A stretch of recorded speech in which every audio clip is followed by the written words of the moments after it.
So when we remove all of them, it only leaves you with about 6 areas. And these are the areas I constantly talk about that you should buy in, and there's a reason for that. So the primary areas where this does work is Newcastle, Geelong, and the Central Coast. So these areas, the reason I put them in as a primary category is because you've got the necessary industry behind a lot of these areas, the necessary jobs, and also you got the necessary income in a lot of suburbs in these markets that actually make sense. Secondary markets, Wollongong, Gold Coast, and the Sunshine Coast. Wollongong is probably closing in on a primary market, but not there yet. The Gold Coast and Sunny Coast have too much tourism backing their economy, but there are definitely some suburbs that are worth buying in there regardless, so they still should be included. Wollongong's economy is developing, definitely, but it's not quite there yet. So these are the areas that make sense to invest in, regional areas, and I'm going to get into a suburb for each of them over the next couple of minutes. Let's start with Newcastle. Now, Newcastle, in my opinion, has the best regional economy of anywhere in Australia. It is fundamentally backed by the medical precinct of John Hunter and Calvary Mater Hospital, and the actual education department, being the University of Newcastle as well, is very strong there, and it's got a world-renowned medical, practice. They're not practice, but study there that then goes into practice in the future. So that's a good thing for Newcastle. You also got the Hunter Basin that has obviously coal there too, which is great. And you got tech developing, a bit of financial firms, legal popping up there too, which is also really good, and transport for New South Wales there. So you got government-backed private business all doing quite well there, which is good. The suburb I'd pick out of Newcastle, and I have purchased here quite recently for a few clients, is Islington. It's an inner suburb. It's quite similar to your inner west or of both Melbourne and Sydney. Smaller lots, but really quaint, very walkable, good town centre. It's close to Hamilton Station too, which is a station that has direct trains, not direct, but major trains that go straight to Sydney. And really what it is, it's Newcastle's trendy kind of centre. So it's kind of like trendy Newtown kind of suburb. That's what I'd call it. You got a lot of alleys, a lot of little corner shops, little quaint cafes, antique shops. They're all really common in Islington, and you're still picking it up for 950,000, 900,000. I picked one up for a client recently for, I think, 925,000 from memory, which is a really good buy. It'd be 500 meters from the station. So really, really good there too. So that's my pick in terms of Newcastle in New South Wales for the regional centre. Look, the second area I want to get into is Geelong. And now, Geelong is the cheapest area that's worth investing in all of Australia that will perform well long term. Now, Geelong historically was an industrial heartland where you had a lot of shipyards, a lot of agriculture, a lot of just industry, whether it be energy or anything like that sort of going through there as well. But it's really started to change in recency. So recently you've got a lot of government industry go out there. So transport is one thing, and you've got the hospital also upgrading too, which is good. But the GDP in Geelong actually had done 3.7% between 2016 and 2021 per annum on average, which is close to triple the median average of the country. So that's very good, and it's actually cheap. So the median price of houses in Geelong is about 720,000. But if I was to say what my pick of Geelong really is, it's Geelong West. Now, Geelong West is funny because you've got areas of Geelong West that are both, larger homes like this on your heritage quarter acre and sometimes even larger blocks. And then you've also got your villagey kind of period homes that, well-maintained weatherboards that line the streets of other pockets of Geelong as well. So that's a thing you have in Geelong. But the thing about Geelong is you got very high median income comparative to the suburb actual median too. So the residents can easily afford this suburb as well. And there's wealthier people moving in as well to add to that. You've also got a great town centre. So this is Packington Street. And this is basically, you'd think you're in the lower North Shore of Sydney or eastern suburbs of Melbourne in this street. It's just incredible. I mean, no one really who lives close to Packington Street or anywhere in Geelong West really wants to leave, because they're really good areas to live, very good work, lifestyle areas too. So it's definitely an area that, someone wanting to buy should definitely consider in Geelong West in the Geelong region. Let's get into the other main primary market of New South Wales. And the reason, and this is the Central Coast, but the reason this is in here is because the Sydney actual metro area in terms of real estate now counts up right up to Doyleson. And Doyleson's basically on it's Doyleson straight across the Nora Head. That's basically on the cusp of Lake Macquarie, really. But Avoca Beach is the suburb I'm going to mention here. And the reason being is because it's actually very cheap as well. I know it sounds crazy. It's about 1.6 to 1.7 million, but for what you get there. So look, Avoca Beach really has, really good sort of, first of all, demographics. You got comparable income to Sydney there. It's only about 1.6 to 1.7. You got a great sort of lifestyle there. So you can see just the beach, the headland there, the lake, everything like that. The stock, because it's by the sea, it's pretty much all landlocked by the sea, the lake, and the other boundaries of the suburb, which is good. And it's similar to living on probably the north end of the northern beaches, but it's very cheap for where it is and the demographics. So it's going to do very well in terms of that. But its lifestyle is just incredible, which is why a lot of your wealthy sort of coast-loving Sydney-siders tend to move there. So this is just out of the Financial Review, why Sydney-siders are moving to the northern beaches of the Central Coast.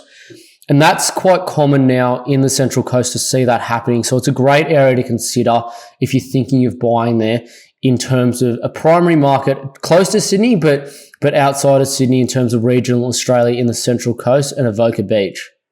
Let's get into some secondary regional markets that are worth buying in. And let's start with probably one that's about to sort of go into a primary sort of phase, and that is Wollongong. So look, Wollongong's obviously very well known in Sydney and by most people in Australia for being the home of BlueScope Steel, or should I say the Illawarra Steelworks.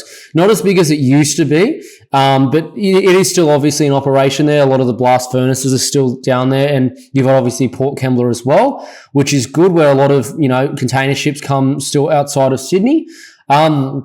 But Wollongong really, today it's starting to develop. So you can see this is just from Fairy Meadow looking towards North Wollongong and Wollongong CBD. You'll notice that the income sort of demographics there, not only that too, but also the actual industry is starting to improve there. You're starting to get business firms pop up, legal firms pop up. You're starting to get transport pop up. Obviously, you got the Illawarra Hospital, Wollongong Hospital Precinct, and the university. They're quite big down there too, which is good. But my pick in Wollongong, funny enough, is a suburb called North Wollongong. Now, I did go to Wollongong Uni a number of years ago, so it's funny to mention this because I know it very well. But North Wollongong is basically bound by the uni, the sea, the station, and North Wollongong really is probably the best location in all of Wollongong. So you're close to all the good schools surrounding Wollongong, whether that be Illawarra Grammar, the good ones around Fairy Meadow, and the rest of them that are there. There's a lot of good primary schools there too, that are nearby, Catholic schools as well, and public high schools too. But you've got obviously the beachfront, the parkland there, which is great.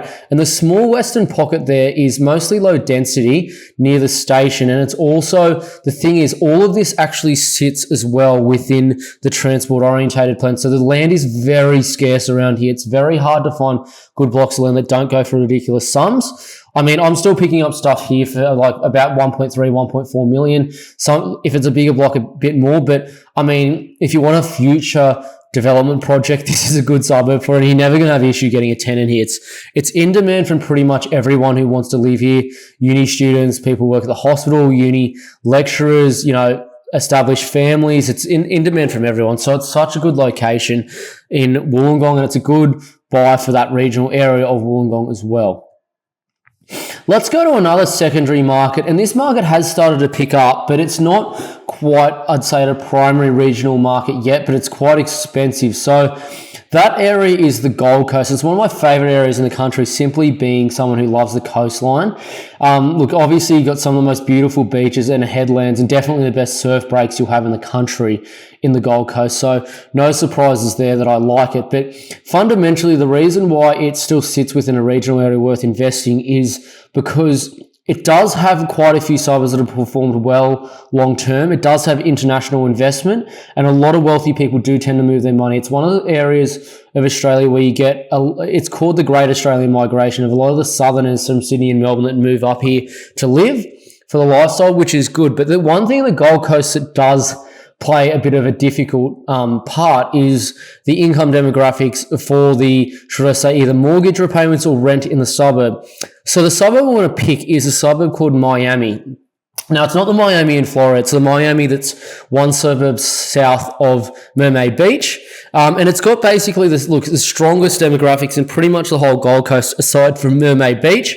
But I mean, Mermaid Beach is like $3 million, whereas Miami's like 1.5 to 1.7. So it's more justifiable. But the household income does look low compared to Sydney and Melbourne. For the Gold Coast, this is very strong. This is the strongest pretty much in the Gold Coast comparative to the house prices.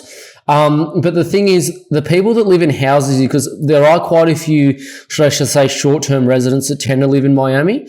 The longer-term residents do earn a lot more money here, and the people that want to buy here do as well. So it's actually improving. So that's the reason why Miami is a good suburb to buy in, definitely in terms of the Gold Coast.